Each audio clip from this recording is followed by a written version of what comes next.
এগিয়ে আসুন।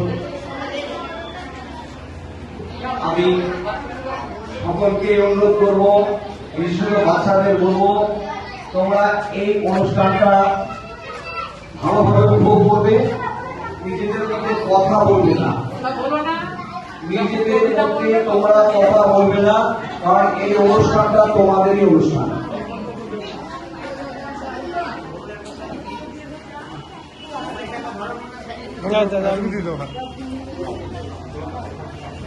চলছে পুষ্পদান পর্ব।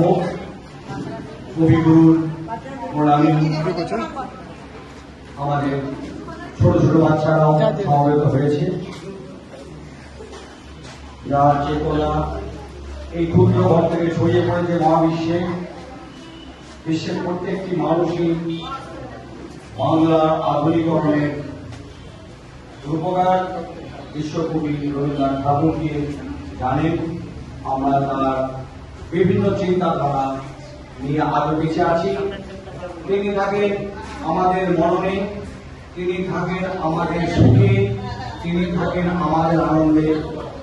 তার সৃষ্টিকর্ম সকলকে প্রভাবিত করে। শুধু আমরা তাকে না জানার জন্য এই অভিব্যক্তিগুলো বুঝতে পারি না।